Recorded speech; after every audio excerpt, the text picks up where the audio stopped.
What is happening, everybody? My name is Dean, or as most of you know me, Twisty. Today we're going to be doing something different on this channel, because normally I'm playing a video game. But today, what we're going to be doing is we're going to be ranking using a tier list, which ranks things. We're going to be using one of those to rank the Australian cricketers for the 2019-2020 season of Australian cricket. So basically we've got 32 players that have basically either played cricket or are going to play cricket within the last 12 months. So we've got 7 tiers to rank people into, and let us actually get into the video and start ranking Australian cricketers. Remember, if you enjoyed today's video, smash like and let me know down below if you have any controversial opinions that you want to add in. Alright, so as you can see, we've got 7 categories here for people to fit into.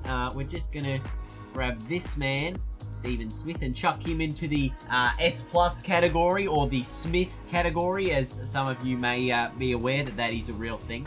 So that's like how we're going to start things here, is we're going to say Steve Smith is the best, right? I know he hasn't done too much over the last couple test match, but let's be honest. When you come in at like 2 down for 400, you don't need to do too much. You're trying to just invent something fun to do for yourself. And that's why Steve Smith's got out on a couple of occasions. Now, we're going to be looking, of course, at how this is played out throughout the summer. David Warner, of course, will be in an S ranking. He's obviously made a bajillion runs. Marnus, not quite in the S ranking. Going to be in the A+.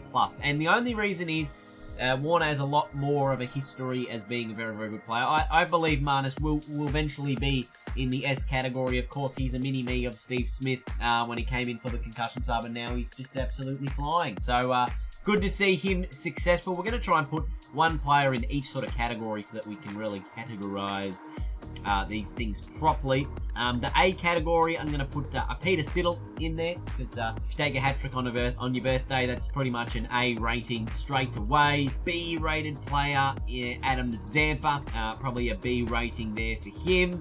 Trying to work out who goes down toward this bottom echelon of players. Joe Burns, we're going to have him as a C+. I know he's obviously a current Australian opener. We're waiting till it... Actually, no, Burns, you're not a C+. You're better than that. You're better than that. We will throw in Hanscom. Hanscom is a C+ player, and then maybe in the C category we can throw in like Berendorf and Stanlake or something in the C. Because that's how I think. That's how I think. Now, if you are an Australian cricketer and you're watching this and your name is up here and you're like, Dean, I really hope you rank me higher. I really do. I apologise in advance.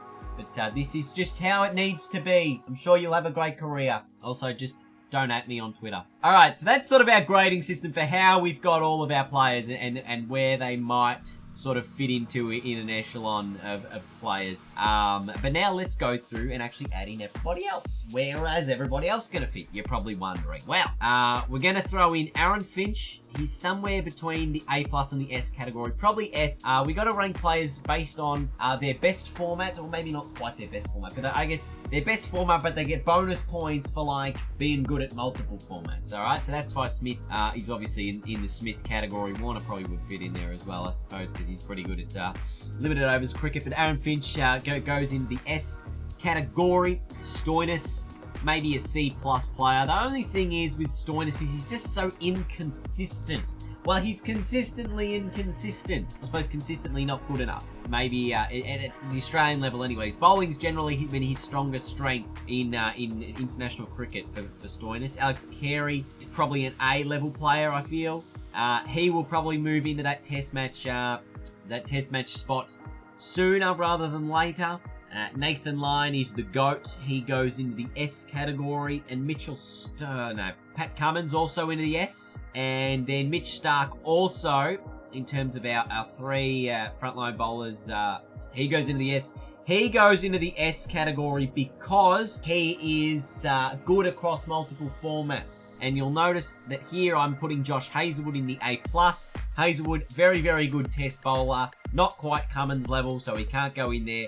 And he's not quite as good as Mitch Starc at one day and T20 cricket. So that's why he is in the A+ category. I don't say only bonus points. Anyway, all right.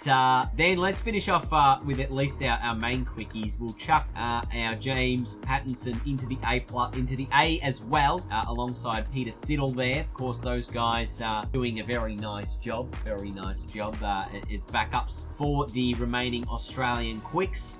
If of course there is anyone to miss out on. Ben McDermott didn't really get a chance to show himself throughout the T20s. So he's going to get a C just based on lack of opportunity. Ashton Turner also gonna get a C+ because he had a couple of good innings in India that he carried hard. So that's where he gets his one little bump up over Benny McDermott. The two Richardsons, I'm gonna put Jai in the B category. No, that's Kane. Sorry, Kane in the B category.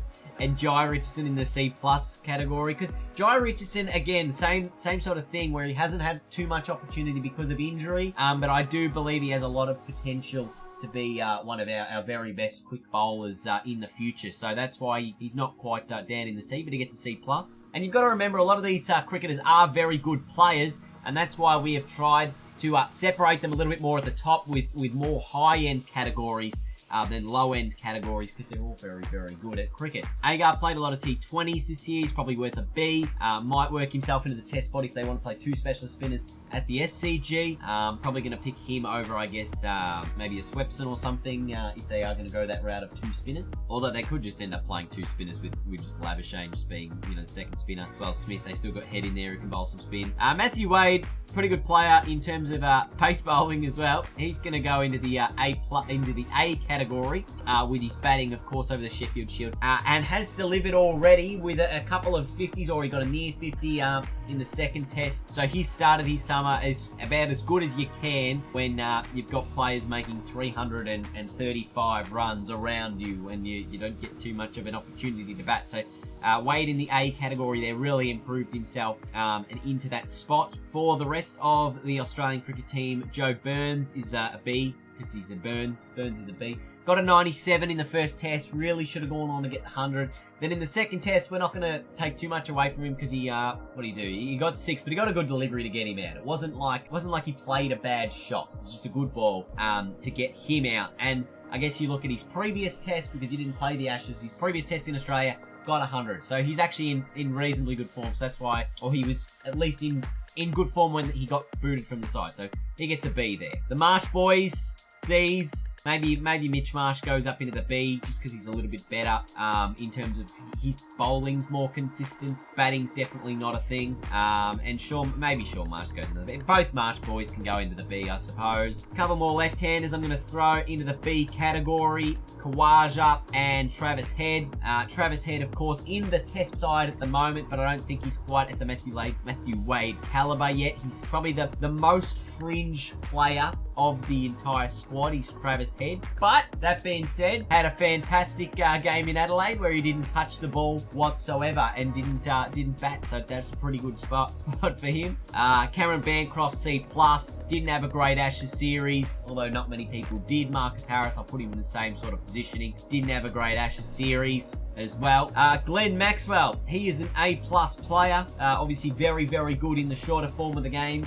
Probably not going to get too much opportunity in the test squad. I'm not sure why I've got him in a white kit here, but definitely he's maybe a future test player, but otherwise very, very, very good at the shorter form of the game. We saw that in the T20s earlier in the summer. I think he played one game, didn't he? Or 2 games, and he made a lot of runs. What do we got here? We got 2 players left to look at. Michael Neeser, interesting choice. I'm not sure where to put him because we haven't seen him too much in first class, at least in test match cricket. We haven't seen him too much, so I'm going to chuck him in the Bs. Well, because he's the next best after Siddle and Pattinson. He's the next best, and test players, as we all know, get rated a little bit higher than everyone else, so that's why he gets himself into the B category. And then the last man is Tim Payne, which is a very, very difficult person to rank, and I tell you why he's so difficult to rank, because Tim Payne, we know his strength is not his batting, it's not his keeping. Well, I guess it is kind of his keeping. And he hasn't done too much with the bat. I don't think he's had to bat at all. I know he did bat, I think, earlier in the first test he did bat because he got knocked over. But Tim Payne took Australia when they were at their lowest point, and he got them to maybe we almost knocked over India in Australia last year without a couple of our best players. So for that and that alone, and I feel like he's an A, but I also feel like he should lose like all of his points and not even be on the board because of his terrible use of the DRS. But that being said, he got us out of a hole. He's still the test captain at the moment.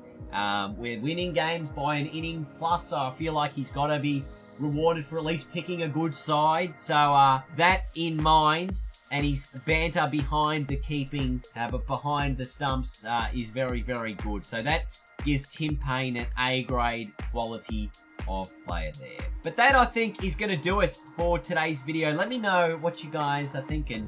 This is our final ranking system. Let's go through it once again. At the top, we've got Steve Smith in the Smith category, in the S+.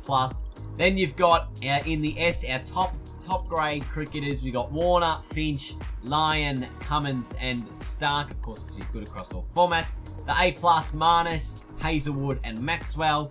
Then the A grade players. Siddle got a hat-trick on his birthday. Pattinson, Wade in very good form. Alex Carey and Tim Payne in there as well. Also, that makes for an interesting little setup. I've got 3 wicket keepers in the A category. When Tim Payne does move on, who is Australia's next test keeper? Is it Matthew Wade? Is it Alex Carey? I don't know.